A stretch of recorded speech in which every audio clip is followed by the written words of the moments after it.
উল্টা হয়ে গেছে। এই থ্রেড টেপের আগে আমাদের দেখতে হবে যে আমাদের এই পেজগুলো ঠিক আছে কিনা। আমার পেজ যদি ঠিক না হয় তাহলে থ্রেড টেপ পেঁচে পানি লিক বন্ধ করা খুব কঠিন। এই জন্য আমাদের পেজ ঠিক থাকতে হবে। এই পেজের এই যে এইগুলো আছে না, এই যে শিরাগুলো আছে, শিরগুলো অনেক সময় এই যে আমাদের যে মেশিনের ডাইয়ের কারণে ডাই অনেক সময় ভাঙা থাকে, নষ্ট থাকে, অথবা আমাদের যে কাজের যে অভিজ্ঞতার যে অভাব থাকে এই কারণে অনেক সময় ভেঙে যায়। আর ভেঙে গেলে ডাই এই পেঁয়াজগুলো নষ্ট হয়ে যায়। যাই হোক, তাহলে আমাদের এইটা এইভাবে ধরে আমাকে প্রথমে বাম হাতেটা ধরতে হবে। ধরে আমাকে এই একটা লেস বার করতে হবে। আমি বাংলা বললাম, একদম লেস, আমরা মানকি বললাম ফিটার লেস বার করলাম। তাই আমার এটাকে বাম হাতি যারা তারও একটু সমস্যা হতে পারে। আমরা যেহেতু ডান হাতি, তারা পাইপ ধরবো কোন হাতে? আপনি ধরেন। হ্যাঁ, এখন এইটাকে আমি লাগাবো উপরে। এই যে আমাদের যে পেঁয়াজটা আছে এই যে এখানে ধরবো। এখানে আমি এই যে বুড়ো আঙ্গুল দিয়ে দেখো এখানে আমি করছি, এখানে চাপদা ধরছি। এটা গাছখানে হোক এখানে হোক, এটা কোনো বিষয় না। আমি যেখান থেকে পেঁয়াজ শুরু করব ঠিক এই পজিশনে, এই যে এই যে আগে দেখো, আগে দেখো, আগে চেষ্টা করার দরকার। এই যে এই পজিশনে আনেন। হ্যাঁ, এই পজিশন থেকে ওই এই মুখে ধরেন, এই যে এই মুখে ঠিক আছে।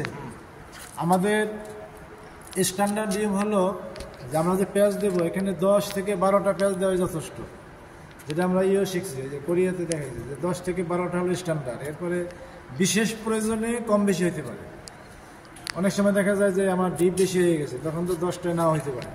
তার মানে এটা আমাকে চিন্তা করতে হবে যে আমি নিজে বাস্তবে দেখবো যে আসলে এখানে কত ডুব দিলে ভালো হয়। ঠিক আছে, তাহলে আমি সকালে যে আমি দেখাইছিলাম থিওরি ক্লাসে, তাহলে তখন আমরা দেখাইছিলাম না যে আমার পুরো আমি 3টা ভাগ করছিলাম। তাহলে 3টা ভাগের আমি পুরোটা আগে একবারে পেঁচাবো। এই যে ঠিক আছে, পুরোটা একবারে পেঁচাইলাম। তাহলে আমার এক পেঁচ কেটে পড়ছে না।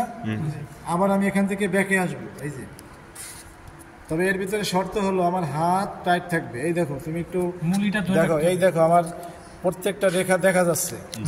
এই যে এটা যে ভালো হয়েছে তার প্রমাণ হলো যে আমার রেখা দেখা যাচ্ছে। রেখা দেখা গেলে ভালো। এই রেখা যদি তোমার ওখানে যদি না ঢাকে তাহলে তুমি পানি লিক বন্ধ করতে পারবা না। বিশেষ করে জিআই পাইপের প্যাচ কিন্তু একটু শক্ত হয়, আবার ওখানে পানির লিকও খুব হওয়ার সম্ভাবনা বেশি।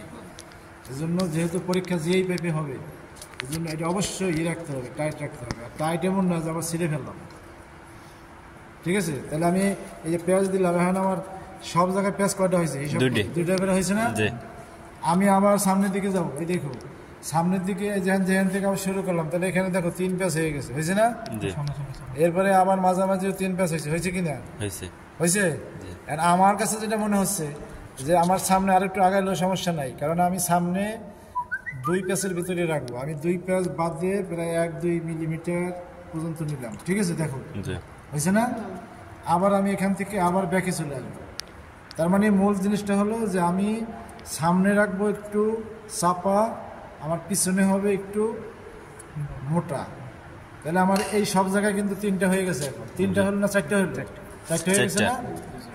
এখন আমি এখান থেকে আবার সামনে যাব, সামনে না মাঝামাঝি থাকবো। দেখো এই মাঝামাঝি থাকাতে আমার এই ট্যাপারটা এখন স্পষ্ট বুঝেই যায়। দেখো এখানে আমার মাঝখানে যা দিচ্ছি এখন 2 পাশে সমান আছে না। তার মানে আমি কি করবো, আরো ঠিক করে পিছনের দিকে আরো বেশি দিয়ে দিই, একটু বেশি দিয়ে দিই। আমি যেটা বলছিলাম যে 10টা দেবো, 10টা আসলে স্ট্যান্ডার্ড নিয়ম। এখন আমাদের এমন হইতে পারে যে আসলে 6টা 10টায় হচ্ছে না, তখন আমি কি করব, 2টা বেশি দিলাম। তাহলে আমার এই পজিশনে যদি দিই তখন আমি এইভাবে টেপটাই যেভাবে ছেড়ে ফেলবো। দেখো এইভাবে ছেড়বো, এই মাথা বেরিয়ে গেছে না, এইটারে ভালো করে মিশাবো। এই যে এইভাবে আঙ্গুল দিয়ে দেখো, এই দেখছো আমি যে মিশাইলাম, এখন বোঝা যায় মোটামুটি তো মিশে গেছে, তাই না? এখন একটা ফিটিং দাও এইভাবে। এই যে এখন দেখো আমি সকালে যে দেখাইছিলাম, এটা একটু চেহারা দেখাও। এই যে পেঁয়াজটা দেখো সুন্দর হয়েছে কিনা? ট্যাপার হয়েছে না? ট্যাপার হয়েছে না? তাহলে এই ট্যাপারটা হওয়ার মূল কারণটা কি? কারণ কি, আমার এই যে ফিটিংসটা আছে, ফিটিংসটা অনেক সময় আমার এই প্রথম যে একটা পেঁয়াজ দিব, এই পেঁয়াজই যদি আমি না দিতে পারি তাহলে আমার থ্রেডগুলো কি হবে, এইগুলো থ্রেড ট্যাপগুলো ঘুরাইয়া চলে আসবে এইদিকে, এইদিকে চলে আসবে আর পানি লিক হয়ে যাবে। তাহলে এই যে এখন দেখো আমি সামনের দিক যাচ্ছি যত, অর্থাৎ এদিকে যাচ্ছি তত টাইট বাঁচতেছে, তাই না? আর পানি সাধারণত লিক করে তো এখান দিয়ে, আর এই মুখটা আমার এই মোটা জায়গায় এসে থেমে যাবে, তাই না? তাহলে এভাবে যদি আমরা থ্রেডটা পেঁচাই তাহলে ইনশাল্লাহ পানি লিক করবে না। আর ওই যে সকালে যেটা বলছিলাম যে আচ্ছা আর একটা ফিটিং দাও, এটা একটু দেখাই দিই, এটাই দাও, সমস্যা নেই। আচ্ছা এটা তো প্যাচ নাই, এটা তো ওই নেই, যাই হোক আমি নমুনা দেখাই।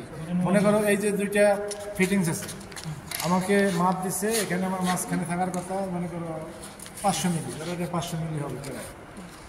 তো এখন আমি চিন্তা করলাম যে আমার তো হয়ে গেছে 490, মাপ দিয়ে দেখছি যে সেন্টারে 490 হয়েছে। তো এখন আমার একটা সন্দেহ থাকবে না যে মাপ তো ঠিক হয় না, ছাত্র ফেল করে দিবে, 10 কম আছে। এটা কিন্তু সমস্যা। এখন দুই সমস্যার মধ্যে মেজর সমস্যা কোনটা? পানি লিক করা।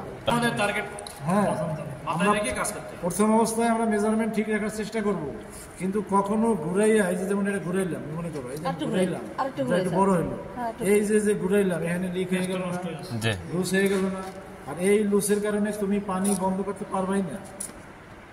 তার মানে কি তুমি সব কিছু ঠিক করছো, থিওরি ভালো করছো, তুমি প্র্যাকটিক্যাল ভালো করছো, অথচ তোমার বিহেভিয়ারে সব ওকে দিছে, লাস্টে সে চেক করে দেখলো, যেটা এভিডেন্স বলা হয়। আমাদের এই পরীক্ষার কারণে এই দুইটা এভিডেন্স রাখে, অ্যাসেসরও দুইটা এভিডেন্স রাখে যে তোমার যে পাস দিছে অথবা ফেল দিছে, দুইটা এভিডেন্স, একটা ডাইরেক্ট এভিডেন্স, একটা হলো ইনডাইরেক্ট এভিডেন্স।